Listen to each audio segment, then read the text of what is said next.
She doesn't even belong here. It's humiliating. Amanda's voice sliced through the soft hum of conversation, halting everything. The laughter, the clinking of glasses, gone in an instant. My heart clenched. Across the room, my 8-year-old daughter, Lily, froze mid-turn of her cherished music box. Her small fingers hovered above the brass key, her eyes locked on the floor. The warmth of the living room evaporated, replaced by a suffocating stillness. I'm Emma, and I never imagined hearing words like that about my child, especially not from Amanda, my brother's new wife. Lily was diagnosed with autism at 4. She may experience the world through a different lens, but her heart? It's the most radiant thing I know. What did you just say? I asked, trying to steady the tremble in my voice. Amanda, draped elegantly on the edge of our parents' ornate sofa, like she was posing for a catalog shoot, sighed and rolled her eyes. Oh, come on, Emma. Someone had to say it. She just sits there, fiddling with that music box, barely saying a word.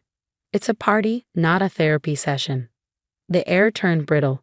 Conversations died mid-sentence. My brother, Michael, shifted in his seat, eyes glued to the floor. The silence from him hit harder than Amanda's cruelty. We'd grown up side by side in this house. We were a team. Now he wouldn't even defend his niece. She's family, my mom offered gently, though the conviction in her voice faltered. Conflict had never been her strength, especially not since Amanda entered our lives 6 months ago, all stilettos and sarcasm. I glanced at Lily. She still held the music box close, a delicate antique our grandmother had given her before passing. It was more than a keepsake, it was her anchor. Gran had been the one person who fully embraced Lily, who never saw her as broken, just beautifully unique. We're leaving, I said, rising. It's clear we're not welcome. I reached for Lily's hand, but she didn't budge. Instead, she did something none of us expected. She opened the music box.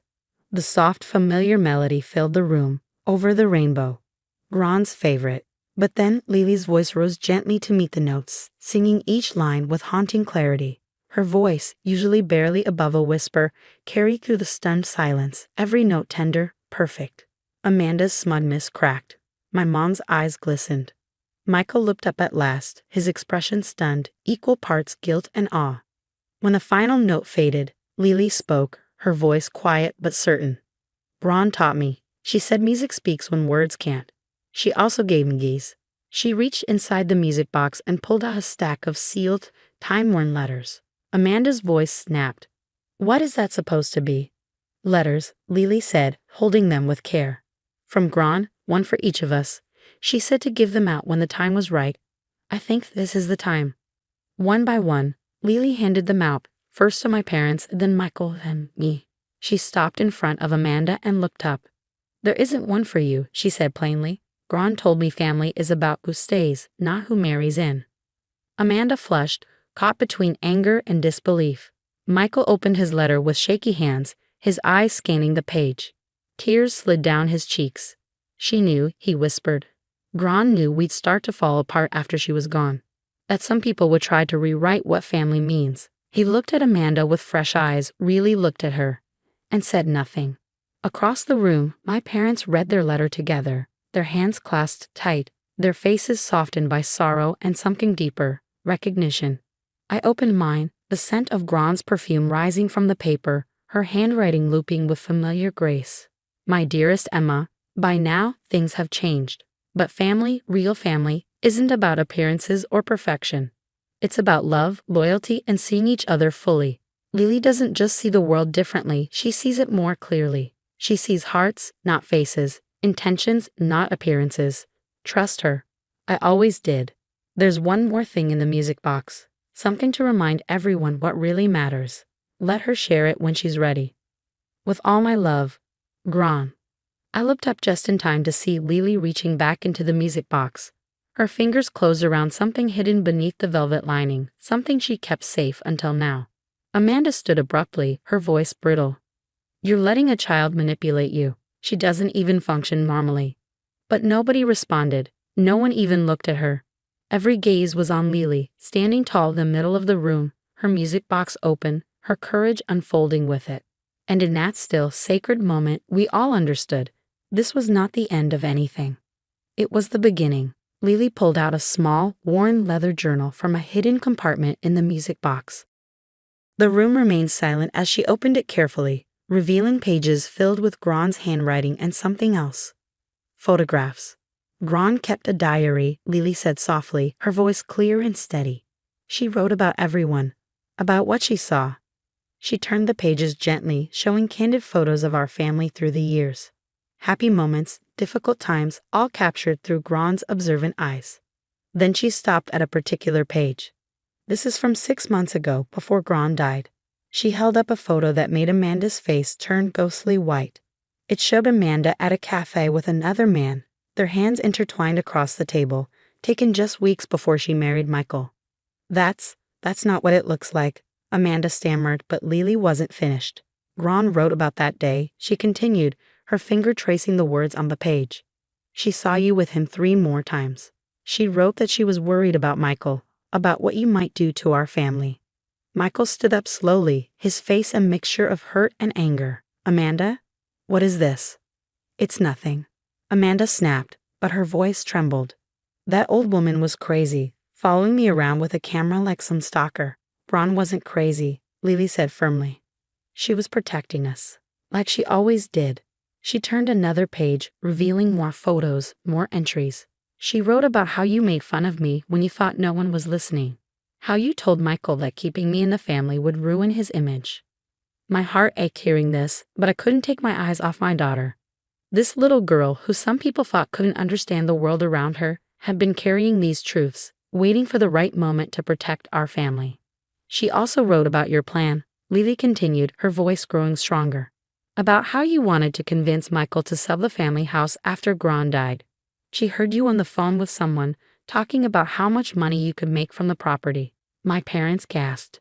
The family home had been in our family for generations. The thought of selling it was unthinkable. That's enough, Amanda shouted, lunging for the diary, but Michael caught her arm, his face hard with realization. No, he said quietly, let her finish. Lily turned to the last page, where a final photo was carefully attached. It showed Amanda leaving a lawyer's office, dated just last week. Gron's friend Mrs. Peterson works there, Lily explained. She saw Amanda asking about how to transfer the house deed after marriage. The room erupted in chaos. Amanda was shouting denials, my parents were demanding explanations, but Michael just stood there, staring at the evidence of his wife's betrayal spread out before him. Why didn't you show us this sooner? He asked Lily quietly. My daughter looked at him with those wise eyes that saw so much more than people realized. Gron said timing matters.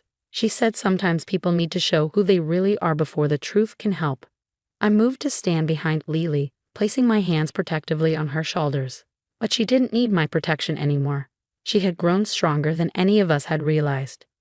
You don't understand what you're doing, Amanda hissed, grabbing her designer purse. You're ruining everything. No, Michael said, his voice firm. You did that yourself. He turned to Lily, kneeling down to her level. Thank you, sweetheart, for watching over us, just like Gron asked you to. Amanda stormed out, the door slamming behind her. The sound echoed through the house, marking the end of her presence in our family. My parents embraced Lily, their eyes filled with tears of gratitude and regret. We're so sorry, Mom whispered, for not seeing everything sooner, for not standing up for you stronger.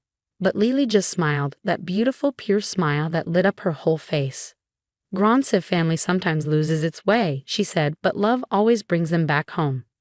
She closed the music box gently, the familiar melody playing one last time. But there was still one more secret hidden inside, one final gift from Gron that would heal our family completely. The last part of the music box had a small folded paper and a tiny key.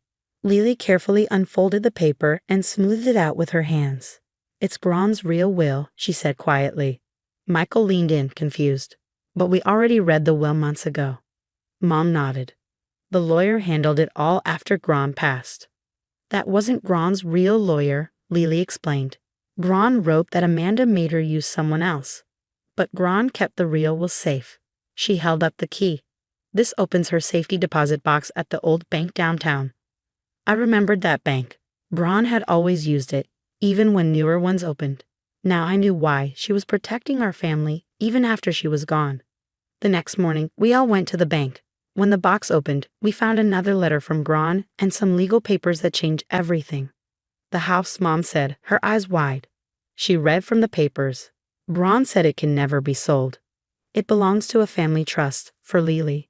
Tears filled my eyes as I read Gran's letter. She had watched Lily grow, seen how special she was, and knew Lily was the right one to take care of our family's home and memories. Lily sees the truth where others only see differences, Gran wrote. She'll protect our home and keep our family together, just like she protected this will until the right time. Michael, who had started the process to divorce Amanda that morning, knelt beside Lily. You saved our home. You saved all of us. Lily smiled, a calm, knowing smile that reminded me so much of Gran. Gran said home isn't just a place, she said. It's where family remembers who they really are. In the months that followed, our family grew close again. The house became warm and full of laughter. Michael spent more time with Lily, and he began to see the world through her eyes. One evening, as we sat on the porch swing Gran had loved, Lily opened her music box again. As the melody played, she showed me a photo she had kept hidden until now. It was of Gran holding baby Lily, looking at her with love and pride. On the back, Gran had written, "Some see her difference as a problem. I see it as her superpower. She'll show everyone that love is louder than words, and truth is brighter than how things look." Gran knew you needed time to believe in yourself, I told Lily, hugging her close. She knew you'd show the world your strength, your way. She said being different isn't wrong, Lily replied, her voice strong. It's just a better way of seeing things. When the real will was shown, Amanda's claims to the house and family estate were thrown out. She left quickly, and we didn't see her again. Michael was free to heal, and our family was stronger without her. Now the music box sits on the fireplace mantel. Lily plays it every evening. Its soft tune reminds us of love, courage, and how one quiet girl saved us all. Gran's love lives on, not just in the house, but in Lily. She showed us that family isn't about being perfect. It's about love, kindness, and standing up for what's right. And Lily, she keeps amazing us. We no longer hide her autism or feel ashamed of it. We celebrate it, because Gran was right. Lily's way of seeing the world makes our lives richer, stronger, and more beautiful than we ever imagined.